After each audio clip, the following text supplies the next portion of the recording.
Olá pessoal, Anhanguera de Pinda, tudo bom? Aqui quem fala é o professor Marcelo Fonseca e a pedido da professora Renata, eu estou gravando um vídeo para vocês para que a gente possa discutir 4 conceitos da análise do comportamento. Tá? A ideia não só é descrever, conceituar esses pontos, mas também trazer um pouquinho de exemplos deles que eu vou puxar para a minha área, que é a área clínica. Tá? Então a gente pode ter uma ideia interessante de como puxar conceitos que são extremamente teóricos para a prática clínica e para a atividade clínica. Só para quem não me conhece, eu sou o professor Marcelo Fonseca, eu sou professor de neurociência, de neuropsicologia e sou supervisor de clínica de análise do comportamento. Tá? Eu sou mestre em ciências biológicas, doutorando em engenharia biomédica, tá? E já trabalho com clínica e com psico-oncologia há bastante tempo e já tive aí com vocês na Anhanguera de Pinda, inclusive falando sobre novos tratamentos de psicologia, de psiquiatria e temas normalmente associados à neurociência. Tá? Quais são os tópicos que a gente vai falar? Vamos falar de modelagem, de discriminação, generalização e a tão temida análise funcional. Tá? Eu vou fazer 4 vídeos, tá? Para que os vídeos não fiquem tão longos e para que eu consiga enviar também pela internet. Então, o primeiro tópico que eu vou falar é modelagem. Tá? Pessoal, de uma maneira bem simples, o que significa modelagem?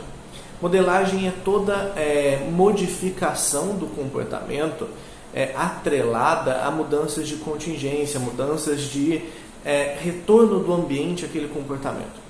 Então, quando eu reforço, ou quando eu coloco em extinção, ou quando eu apresento algum tipo de punição específica a um comportamento, o que eu estou fazendo é modelando esse comportamento. Ou seja, eu estou alterando a frequência, a maneira como esse comportamento se dá, intervindo por meio de como o ambiente responde a esse comportamento. Então, se a gente para pensar, a modelagem do comportamento é o princípio básico da psicologia comportamental, da análise do comportamento, onde eu só vou conseguir interferir no comportamento do outro, modificar o comportamento do outro, por meio do uso de reforço, punição e extinção desse comportamento. Tá? A isso a gente vai dar o nome de modelagem, ou seja, esse processo onde eu faço intervenções para modificar a frequência de expressão desse comportamento. Aqui eu posso falar, dentro do contexto clínico, a gente não está falando unicamente do comportamento expresso como a gente imagina, mas eu faço isso, por exemplo, em cima de comportamento verbal também. Tá? Então imagine que a modelagem do comportamento, ela pode ser definida como um processo dentro da análise do comportamento, um processo de modificação do comportamento, por meio do uso de reforço, punição e de extinção do comportamento. Tá? Vamos pensar exemplos. De certa forma, assim, toda intervenção que a gente faz dentro do contexto clínico é uma espécie de modelagem. Tá? Quando a gente se utiliza da análise do comportamento dentro do contexto clínico, o que a gente está fazendo é modelando esse comportamento. Tá? Então, vamos pensar um exemplo bem prático de modelagem de comportamento verbal. Tá? Todas as vezes, vamos imaginar um paciente poliqueixoso, tá? Um paciente hipocondríaco, por exemplo. Ele descreve sempre as mesmas dificuldades de saúde, sempre as mesmas preocupações com relação à saúde, e isso muitas vezes leva grande parte da sessão. Então, uma sessão de 50 minutos, o paciente fala durante 30, 40 minutos somente desse eterno ruminar com relação a questões de saúde que já foram descartadas clinicamente. Tá? Todas as vezes que, de certa forma, eu dou atenção para esse relato, todas as vezes que eu me mostro interessado pelo que ele está dizendo, o que eu estou fazendo é reforçando esse comportamento.